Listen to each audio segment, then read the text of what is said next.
Welcome to Skip the Queue, a podcast for people working in or working with visitor attractions. I'm your host, Kelly Wessell. Each episode, I speak with industry experts from the attractions world. In today's episode, I speak with Kelly Wessell, Visitor Operations Manager at Zoological Society of London.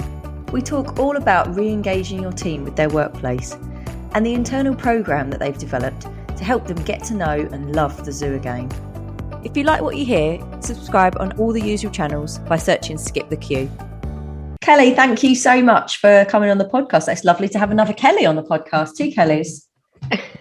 Double treat for welcome. Everybody. As ever, we start with our icebreakers. So, Kelly, I can't not ask you this question. What is your favourite zoo animal? Oh, that's like the worst question anyone could ask. Because we should say all of the animals are our favourite. Of course. But I love giraffe. I have done ever since I was really little. Also, I'm only, small myself. I'm only 4'11". So I would quite like to see what the world would look like up there, and being so close to animals that big is amazing. So yeah, I've just loved them ever since I was really small, and then being able to work at a zoo where they live is just fantastic. Oh, Kelly, that's so awesome. Actually, they're my daughter's favourite animal as well. She's a big giraffe fan. So you're in good company there. And also, 4'11", I'm 5'2". We were destined to be friends. There we go. And both called Kelly. That's it. It's fate. Absolutely. Okay.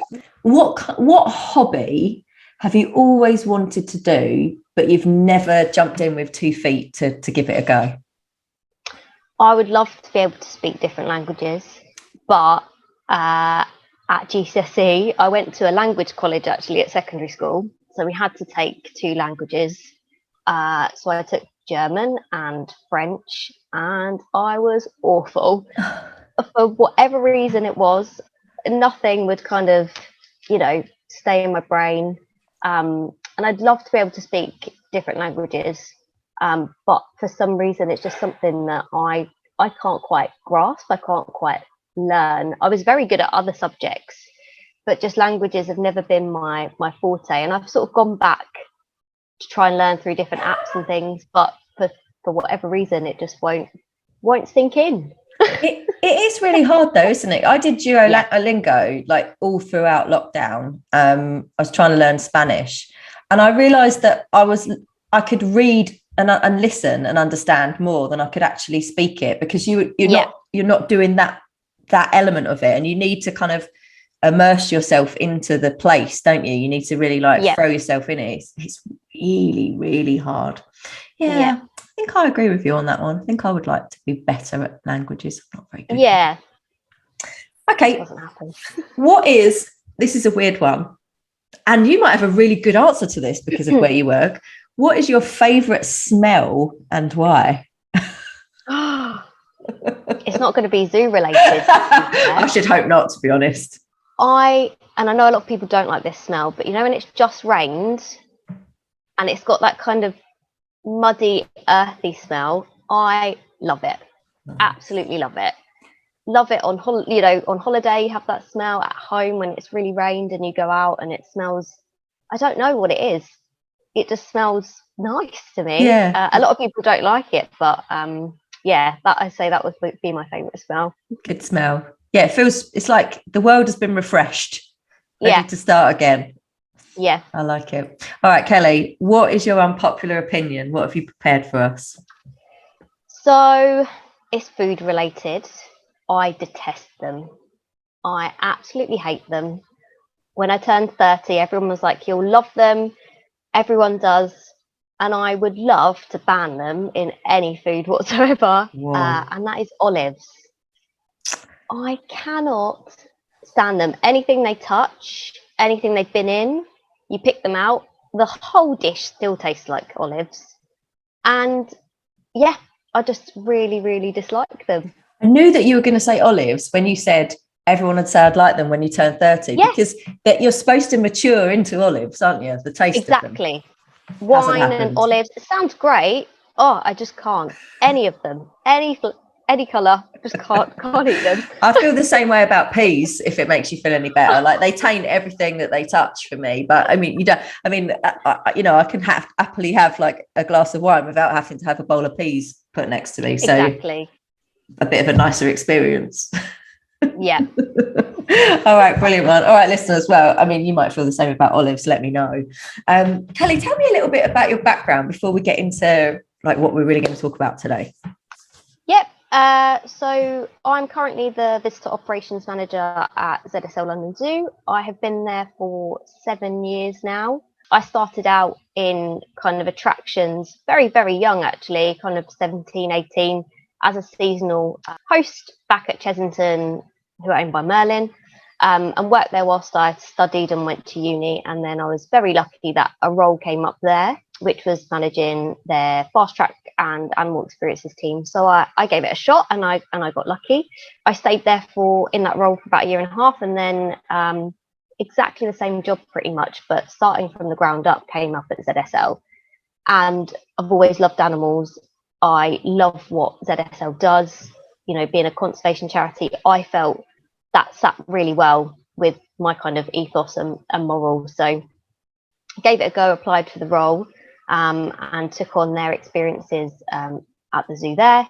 And then slowly kind of worked my way up to now being part of the senior management team at London Zoo, and heading up visitor ops. So I look after security and first aid for the site, so all our emergency procedures and incident management, as well as having a real focus on visitor experience now, which we hadn't had for a few years, especially with COVID hitting us. But now we're really kind of a driving force with that, and that's a real part of our plan for this year. Amazing. What an amazing place to be able to work at, Kelly. And obviously, like what you've said, it just fitted so well with kind of your ethos and what you love. There must be like a bit of a pinch me every day when you walk in there, like, oh, I'm here. I feel so privileged. I feel really privileged to work there. And, you know, I've got a 4-year-old daughter who tells everyone at nursery that I work at the zoo, and, you know, to be able to inspire her is amazing. And, you know, it's such a fantastic organisation, and I work with some absolutely amazing people. I feel very, very lucky to be where I am. Lovely. That's really good to hear. I'm sure they'll love to hear that as well.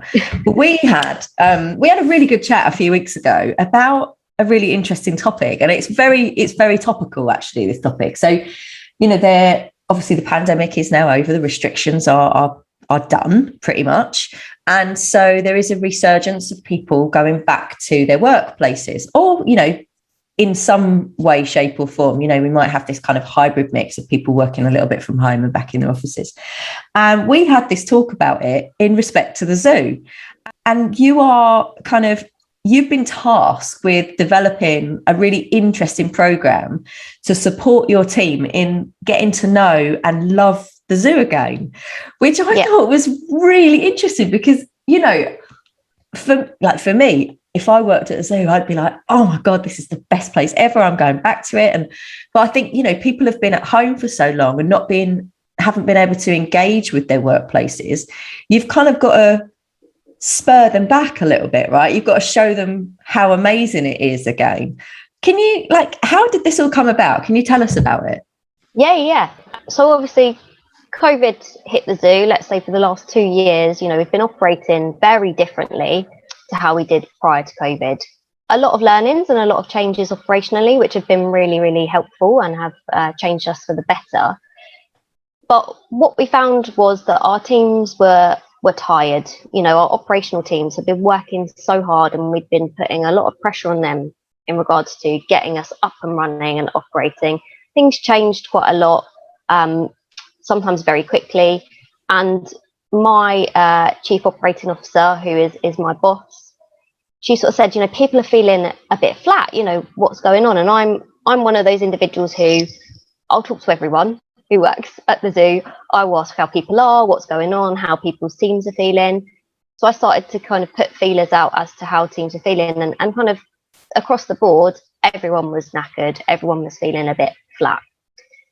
So then taking that back to her and speaking to her about kind of what we could do, we come up with this concept that we would create a pre-peak season launch, but it would be for everyone. So whether you worked in marketing or HR or our comms teams, and those teams worked throughout the whole entire pandemic, all of them from home.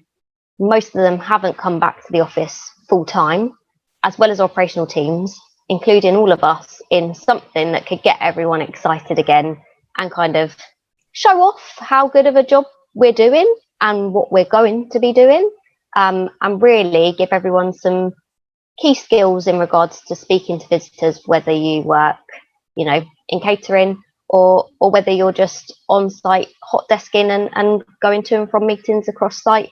You'd be able to interact with our visitors and just make everyone realise what a good job we've done and that we are doing. And that's where kind of Operation Okapi was born, really.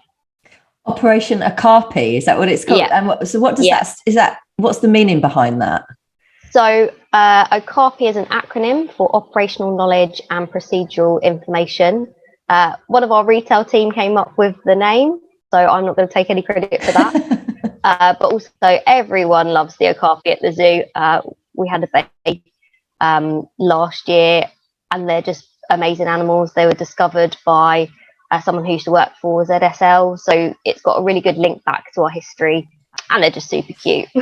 Yeah. Oh, that's lovely that it's kind of gone a little bit full circle with the name then. This sounds great. So it is, I guess, everybody that worked through that pandemic was exhausted. Anyone that's gone through the pandemic, regardless of whether you were working or not working, is exhausted because it was, such a difficult time, so much to process each day, so much new things to process each day, never kind of really knowing where you're at all the time. So to be able to re-engage your team in such a positive way is obviously going to have some really strong benefits for them and for the visitors. What are some of the things that you're actually doing with the programme? Can you talk us through that? Yeah. So we actually run it for the whole of last week, so Monday to Sunday. So we did 2-hour sessions. We did a tea, coffee and biscuits. Always gets people to come along to this type of stuff. So that was the first thing that we offered. Definitely. We then kind of refreshed everyone on our emergency procedures, which is something that we need to do anyway. It's super important. But I think people just assume they're doing the right thing sometimes because they've been there for so long. So we did emergency procedures. We then went through what was coming up for 2022. So our whole entire programme is planned by our programmes team. They're absolutely fantastic. They bring in some amazing stuff. So we could really get people excited about what was coming up for Easter, summer, Christmas, the Jubilee as well. Then we had a bite-sized session on customer service, and we're just about to embark on a really big customer service journey. Our operational teams are about to start mystery shopping and put together a program. So this was a real good opportunity to put customer service on everyone's radar, and that we all have a responsibility for it with our internal customers, each other, as well as our visitors. So we did a bite-sized session on that. And then we went through some accessibility and disability awareness. We're a nearly 200-year-old site, and all our staff thought, oh, we're so inaccessible, we're not accessible at all. We are, and it's really amazing to share that with everyone, that actually there's only 2 places in the whole entire zoo that are difficult to access for someone who has additional needs and may not share. But the rest of our zoo is totally accessible, and all of the additional engagement pieces that we do are part of that as well. So it was really nice to be able to share a really good story and message with those teams. And then we did an orientation activity, bit of a scavenger hunt, and that was to get people out of their seats, not sitting there just listening to us talk to them, but to go out on site and see some of those things. So for example, we have a change in places toilet, which is phenomenal to have, and means that individuals with extra needs may have only visited us for a couple of hours because they need to get home and use facilities. We've now ensured that those individuals can have a full day out with us, and be dignified and have a space to go if they need it.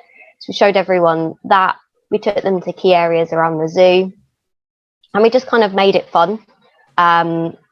Talked to people about us having a giraffe house that is the only building now on site that is still the same purpose it was built for, and that the people who built it had never seen a giraffe. All these quirky little facts. Yeah. All these quirky facts, you know, all our historical facts we should be using to our advantage. And if you can give visitors little nuggets of information like that, they go away saying, I never knew that. You know, they told me something secret about the zoo, you know, and in turn, hopefully that then retains them, you know, turns them into a member or gets them to visit or share their experience. So we just tried to make it as fun as possible, but giving that really key and core information to everyone. In total, Monday to Sunday, we had 250 members of staff attend, which is a really good turnout for the first time running something like this. And all the anecdotal feedback that we've had at the moment has been super positive. And we've already had emails saying, I need to get this team on, or these people couldn't attend, are you going to run anymore? So it's really positive. And I have to thank my deputy Carl for organising, you know, the presentation section and the orientation, because actually he did a fabulous job getting all that information together from key teams and was a real big player in delivering. So yeah, it was a really, really great week. Oh, what fantastic feedback that you've had. So that's really positive, isn't it? I think what you said was really interesting about, and we'll go back to the Giraffe House that you said, that fact about whoever had designed and built it had never actually seen a giraffe before, which is crazy. Can only imagine what was going through their heads. But, you know, you said that little fact is something that you can share with the guests and they'll be really engaged with it because it's like a secret piece of knowledge like that they've just discovered. But I guess that's the same for your internal team, right? You know, how many of the people on that day didn't know that little fact? And it's those little things that you can share with your team to re-excite them about the place that they work, right? They've just found out something new that they didn't know about it. Definitely. There's another one where we've got photos of Walt Disney filming our penguin, our old penguin pool that no one's seen before. So we were able to kind of share really amazing facts and information, like you said, with our own teams, you know, are going to go away and say, did you know that about the zoo? Yeah. And I think sometimes we see the zoo as being really old, and we are. You know, we can't shy away from that. We have restrictions, we have listed buildings and things like that, but we're really trying to show it in a positive light and share our history, because actually that's what's really unique about us. You know, we were founded in 1826 and, you know, we were the first scientific zoo, and we shouldn't shy away from it. And I think that's what we were really trying to get across to people, that we know that we have restrictions and barriers because of being one of the oldest zoos, but actually that's really cool, and share it with people, tell people that we are that, because then they sort of ask, well, you know, what else can I find out, or why is that like it is, and we can hopefully explain it. So yeah, it was really nice to be able to share historic stuff in a really positive manner, and it not be seen as a barrier, but be seen as, you know, knowledge. Well, it's a massive benefit, isn't it? And I guess that was one of my questions about this process that you're going through is, so you said earlier that you're now behind driving the visitor experience, but I mean, that drive can't really happen without an engaged internal team, right? So what are the benefits of doing this for the team? When you're having a good day, every person that you speak to is having a good day, and that's what we're kind of instilling in the teams. You know, if you're excited about coming to work and you're doing something that you're engaged with and you're having fun, people see that and it radiates off of you, and in turn people feel happy and you're giving them a good day.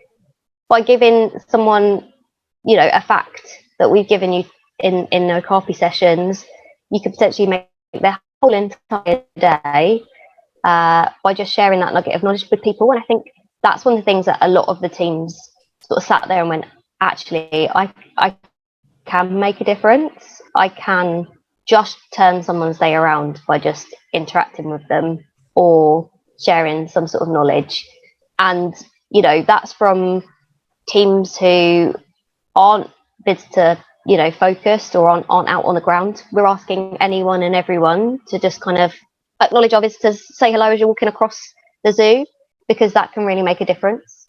And I hope that all those people that we had the sessions with last week, if they take anything away, that's what they take away and use the most. That's really nice, isn't it? It's empowering them to make someone's day a little bit more special. Yeah. Love it. And then and I guess then the benefits to the visitors are they see how engaged your team are that work there. They get a better experience because people have been really positive to them throughout the day. Is there any other benefits for the for the visitors' perspective? Ultimately, them having a good day out, there's lots of opportunities to potentially transform those day visitors into members, which, commercially is fantastic. We've got a huge membership base already, but our members are really important to us. We want to keep growing that. As well as, someone might see one of our volunteers and see that they're having a great time volunteering with us. They might then want to lend us their time and, be engaged in that sense. As well as, we've tasked all the teams with just trying to get people to write in about their day. People love to write on TripAdvisor about a bad day, and we're trying to change that narrative and get people to write about having a good day out with us. Bonus if they mention someone's name, amazing, because we can track it back. But ultimately, we're all responsible for visitor experience wherever we work. And so we want to try and push those positive reviews and give people the best day out with us.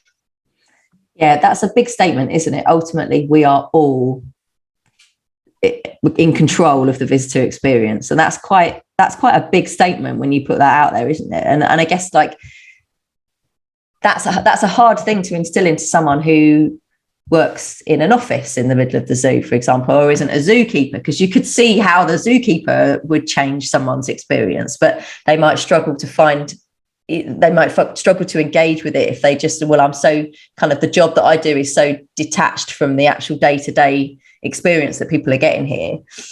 What other things have you been doing as part of the program that you could share with us? Talking about the power of hello, I think people don't realise how amazing it is to be able to just say hello to someone and welcome them. And also it kind of helps you with that awkwardness at times. So we've got a part of the zoo, as you come in the entrance, there's a board, there's a big map, you've walked in, you don't know where you're going, you're excited, the kids are running around, and you're trying to find the first place that you want to go to. And just turning around to that person, seeing that family and saying hello, totally sets the tone for their day out. You're proactive, you're saying, I can see you, I want to help you. And so that's what we've been working with. And that's just the kind of bite-sized bits of customer service that we've been doing with the teams, is just trying to say to them, we're not asking you to look at Disney and be, that Disney member of staff when you go to Florida and you get treated, like royalty. We're literally just asking you to be confident and to just use everyday skills that we all have. So just acknowledging visitors, detecting that they might need help, and just start with hello. It's such a powerful word, isn't it? As you were describing that scenario, I could feel my shoulders just relax a little bit when you said hello, because you'd be like, oh yes, there's someone here to help me. Brilliant. You can put yourself in that picture, can't you? Yep. You've developed this program with your deputy, Carl, you said earlier. So you've kind of looked at how you bring all this together. What advice would you give to other attractions that are kind of looking to go through this process? Where is the starting point for all of this, and how do you work out what this looks like and how you build it? So we went out to the teams out on site, especially the operational teams, just to see what they felt they kind of needed clarity on. The stuff like emergency procedures, or like your fire, your animal escape that we have, all that kind of stuff, all the fundamentals that we wanted to include to make sure everyone was confident in them. So you have your kind of core health and safety stuff, but then we started asking teams about how they felt about customer service, looking at training records. Had teams even had customer training, and I don't think we've had any customer service training for a good couple of years in some of our teams. Then, looking at what our visitors want. What do we want to do with our visitors? And that sounds really a weird way to say that, but do we want to convert them into members? Do we want them to potentially be inspired to be our next generation of keepers or, horticulture? Do we want to encourage volunteering? And so we sort of asked those teams that look after those areas about how we could then thread that in. And the beauty of QR codes, we all know how to use them now. We've armed our team with little lanyard packs now with QR codes that if you want to be a member, you just scan that code and it pops up, and you'll be able to upgrade there and then, standing in front of them, help them do it, as well as volunteering. Scan a code and you'll be able to see all our volunteering opportunities. We're talking the talk, and Operational Coffee is helping us to walk the walk now, because we're now giving everyone the tools that they need to be able to give visitors what they're asking for. So we compiled feedback from all of last year, which was the most huge Excel document that our marketing team pulled together. And we looked at key trends there as well. And that was our kind of baseline and our foundation for being able to develop what information we needed to give to teams. And just looking at those trends, I think, you sometimes read TripAdvisor or Facebook reviews, and they don't make you feel great sometimes. And you think, I know teams try hard, I know we're busy, but then stepping back from that and looking at what positives we did have, what negatives we did have, drawing a line and saying this is what we're doing about it, you don't feel so bad if you kind of read them now, because you actually know what we've delivered and what we're asking teams. We know what we're asking them to do, so we can hopefully be confident that any of that kind of negative feedback, hopefully we can address it, or sadly you get those people who are just having a really bad day, and we've just said to everyone, people will just have a really bad day, and that's fine, as long as you've done what we've asked and you followed this little nugget of service training, then that's all we can ask you to do. And so that's where we started, and hopefully we will continue moving this forward.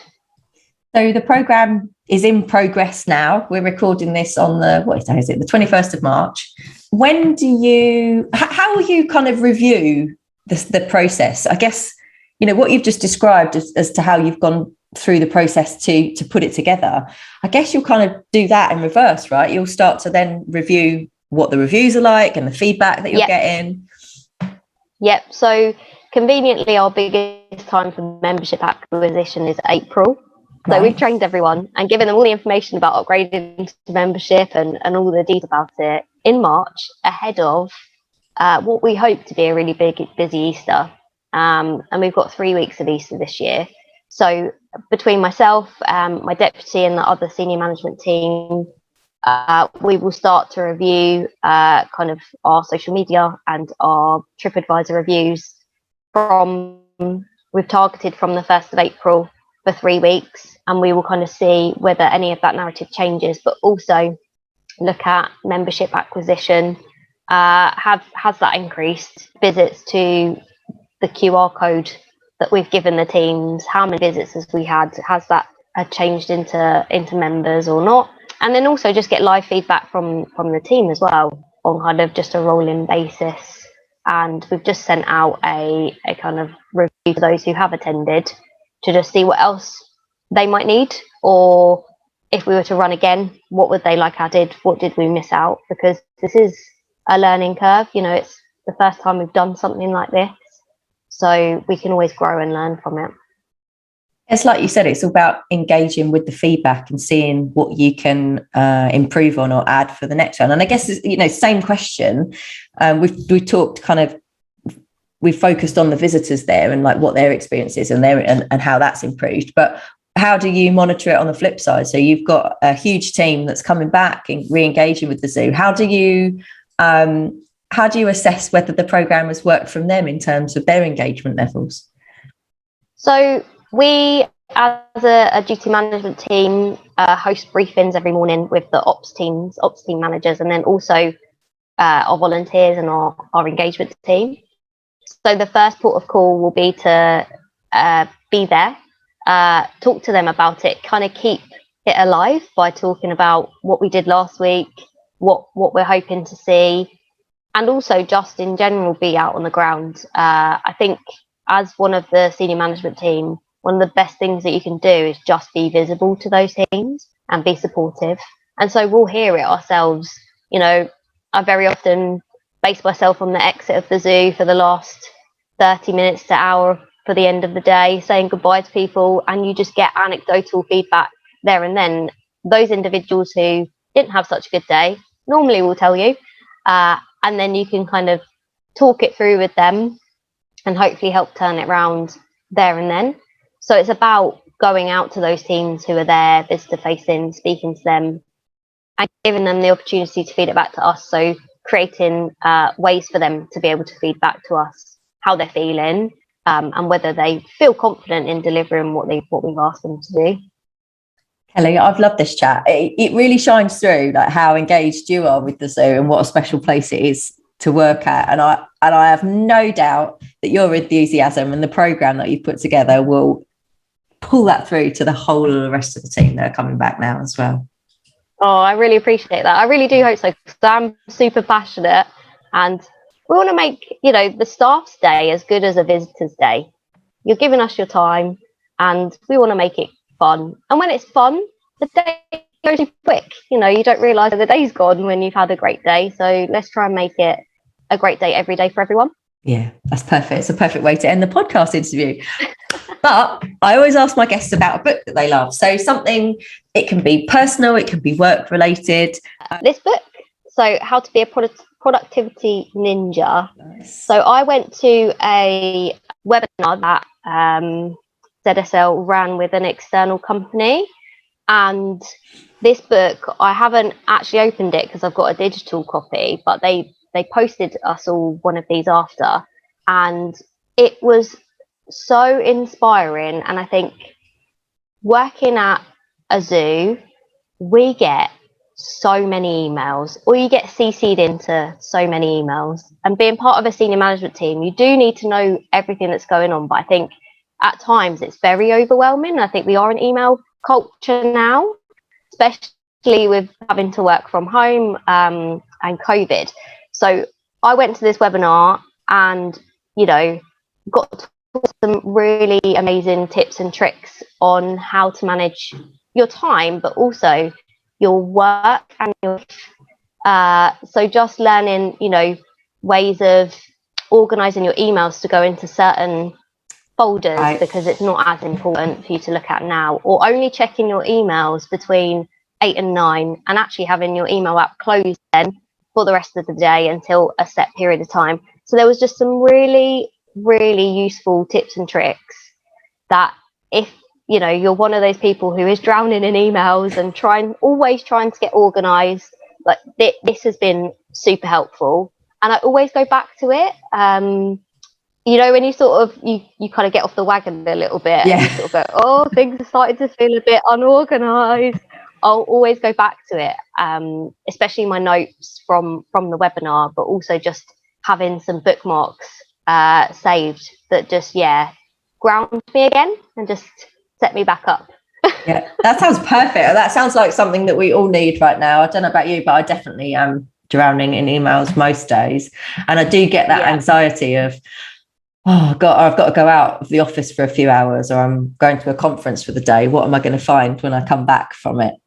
Complete and utter overwhelm. I find being in an operational role, if I am in the zoo, I'm not at my desk. I am out and about doing things. I'm speaking to teams. I'm popping in and out of meetings here and there. And so I do find that, when I work from home, that's my kind of catch-up days. that's when that really helps, Yeah. because I just need that time to be able to catch back up. But I think people forget that when you're part of ops teams, you know, emails are great, but I'm not going to read it there and then. I'm not going to necessarily do anything about it until I've done my ops stuff. So I think sometimes also if people email us too much, we need to be honest about it and say, just go,